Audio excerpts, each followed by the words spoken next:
제가 영성을 시작한 건 대략 9년 정도 되어가고 있고 상의자님이랑 합일이 된 건 4년 전쯤이었어요. 영혼의 어두운 밤이라고 하잖아요. 저는 저의 영혼의 어두운 밤을 지나고 나서 상의자님이랑 합일이 되었었습니다. 제 영혼의 어두운 밤은 영성을 시작하고 나서 상의자님이랑 합일이 되기 전 그 사이의 2년 정도가 저한테는 영혼의 어두운 밤이었었어요. 물론 그 전에도 여러 힘든 일들이 제 삶에서 생기기는 했었는데 영혼의 어두운 밤은 지금 와서 생각해보면 좀 달랐어요. 힘든 일이 생겼다. 이걸 넘어서서 그 힘든 일들이 꼬리에 꼬리를 물고 연달아서 계속 생겨났었어요. 약간 사람 정신 못 차리게 계속 밀어붙이면서 사건 사고가 터지는 약간 그런 느낌이었습니다. 저의 영혼의 어두운 밤이 어땠었는지 잠깐 말을 해보자면 그 당시가 저희 집이 재정적으로 많이 힘들었던 때였어서 살려면 일단 뭐라도 했었어야 되는 시기였었어요. 그래서 일하고 들어오면 새벽일 때가 많았었는데 그때 정말 악으로 깡으로 버티면서 막 2시간씩 명상하면서 다음날 일하러 가고 그랬었습니다. 특히 이때 제 주변이 툭 하면 시비 걸고 무시하고 갑질하는 무례한 사람들이 되게 많았었어요. 진짜 그럴 때마다 의식적으로 감정정화하면서 저게 나다, 저게 내 모습이다, 내 안에 저게 있으니까 보이는 거다 하면서 진짜 쉬지 않고 무슨 주문 외우듯이 미용무사를 하루 종일 중얼거릴 때도 있었어요. 그러다 어느 순간부터는 제 전생들이 막 기억이 나기 시작하더라고요. 전생을 기억해내려고 뭘 했던 건 아니었었는데 그냥 그 시기 때 제 전생들도 많이 기억이 났고 동시에 그 전생 때 인연이 닿았던 존재들도 많이 만났었어요. 좋은 인연이었던 존재들하고는 만났을 때 되게 뭉클해지더라고요. 이번 생에 저와 직접적으로 인연이 있었던 삶들은 아니었었지만 그래도 이렇게 잘 지내고 있는 모습을 잠깐이라도 볼 수 있게 되었을 땐 되게 반갑기도 했고 여러 감정이 올라오면서 눈물이 좀 나기도 하고 뭉클해지더라고요. 이게 겉으로 보기에는 저보다 나이도 많고 막 아저씨고 할머니 모습이고 이래도 전생에서는 제가 정말 아끼는 동생이었거나 친한 친구였었기 때문에 이게 보이는 외관이 다르더라도 마음은 그때랑 똑같이 적용이 되었었어요. 그래서 매번 만날 때마다 속으로 인사를 많이 했었습니다. 이게 차원 상승하기 전 마지막 지구이기 때문에 이렇게 지구에서 인연이 닿았던 존재들하고는 이런 식으로 의식 차원에서건 무의식 차원에서건 만나서 이렇게 마지막 인사를 나눈다고 하더라고요. 물론 의식 차원에서는 상대방은 저를 모르고 있겠지만 무의식 차원에서는 이미 다 서로 알고 있는 상태니까 저는 항상 인사를 했었어요. 만나는 존재들마다 그 생들이 전부 다 기억이 났던 건 아니었고 오히려 기억이 난 전생들에서는 저와 악연이었던 존재들이랑 연관된 생들이 많았었어요. 제가 피해자였고 그들이 가해자였던 삶들이요.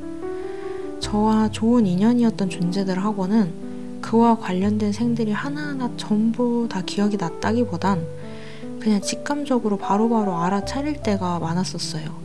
저 존재와 내가 정말 서로 의지하면서 돈독하게 지냈던 존재였었구나, 친한 사이였었구나 이렇게요. 저 시기 때 저랑 안 좋았던 존재들이랑도 많이 만났었는데 정말 악연이었던 존재들은 제가 그때 그 감정을 처리할 때까지 계속 나타나더라고요. 이게 눈에라도 안 보이면 그냥 그런가 보다 하고 제 감정만 처리를 하겠는데 어디 멀리 가지도 않고 계속 제 눈앞에서 알짱거리고 있으니까 진짜 이걸 때릴 수도 없고 그때 나한테 왜 그랬냐고 붙잡고 따질 수도 없고 볼 때마다 막 감정은 치솟는데 외부적으로는 제가 저 사람한테 할 수 있는 게 아무것도 없으니까 그걸 의식적으로 컨트롤하면서 감정 정화하는 것도 되게 많이 힘들었었어요. 이게 어차피 다 지나간 전생들인데 그렇게까지 감정적일 게 뭐가 있냐라고 물어보실 수도 있는데 이게 다 체험이었다는 걸 머리로는 알고 있어도 정말 그 생이 죽어서도 한이 되는 눈을 못 감고 죽을 만큼의 격한 감정들이 많았었어요. 억울하게 누명 씌워서 죽고 고문당하다 죽고 자살하고 어디 끌려가서 성폭행 당하고 그때의 감정들을 차마 처리하지 못하고 생이 마감됐던 만큼 그 그 생이 체험이었음에도 불구하고 나는 그때 이게 진짜 현실인 줄 알고 그 감정들에 격하게 푹 빠져서 그 삶을 살았던 것만큼 아무리 시간이 흘렀어도 그 고통과 아픔은 그대로 떠올라서 전생에서 저를 가해했던 존재를 현생에서 계속해서 보는 것도 힘들었고, 감정 정화를 하면서 그 존재들을 용서하는 그 과정도 되게 오래 걸리기도 했고 많이 힘들었었어요. 그렇게 좀 감정 정화하는 게 이제는 익숙해졌을 쯤에 저희 집 강아지가 급속도로 건강이 안 좋아지기 시작하면서 갑자기 무지개 다리로 떠났었어요.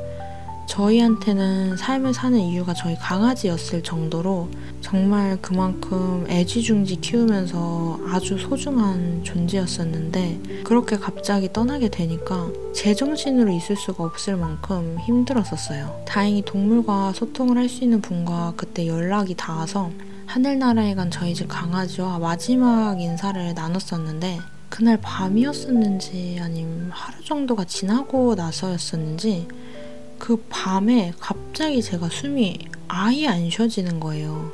뭐 잘못 먹은 것도 없었는데 갑자기 누가 작정하고 제 목을 조르는 것 마냥 목이 계속 조여와서 숨을 쉴 수가 없었어요. 저한테 에너지를 넣어주던 엄마도 저처럼 똑같이 숨이 안 쉬어져서 그때 불이 나게 막 부착령이랑 에너지 정화해주시는 분을 찾아서 그분한테 연락을 했었고, 자초지종을 간신히 말을 하고 바로 그분과 에너지 작업이 이루어졌었고, 작업이 진행됨에 따라 제가 숨은 이제 쉬어지는데 그 목을 조르는 듯한 압박감은 아직도 계속 있더라고요. 안 사라지고. 그래서 그 뒤에 선생님이 저희 집에 직접 오셔서 3일간 정화 작업을 해주셨는데, 특히 저한테 탁한 에너지가 많이 읽혀서 3일 내내 저만 정화를 해주시다가 가셨어요. 선생님이 작업을 해주실 때 중간중간 제 등을 치셨는데, 엄마는 이게 아프게 때린 것도 아닌데 왜 그렇게 엄살이냐 라고 하셨지만 저는 진짜 너무 아팠었거든요. 그래서 나중에 확인을 해보니까 제 등 전체가 다 멍이 들어있을 정도였었어요.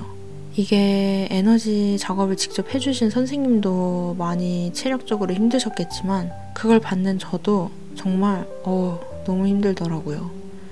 이게 막 안 나가겠다고 버팅기고 숨는 사념체들, 부착령들을 끄집어 올려내서 막 감정을 토해내고 정화를 해서 보내는 작업이기 때문에 그걸 하는 그 3일간의 작업이 너무 힘들고 아파서 중간에 중도 포기하겠다고 막 말하고 싶은 거를 악착같이 참아가면서 했었습니다. 여튼 그렇게 그 힘든 3일간의 여정이 끝나자마자 바로 상의자님과 합일이 되었었습니다. 상의자님이랑 합일이 이루어졌을 때 그 당시에 어떻게 이루어졌었는지는 다음 영상에서 이어서 말해보도록 하겠습니다. 그럼 저는 또 다음 영상으로 찾아오겠습니다. 안녕.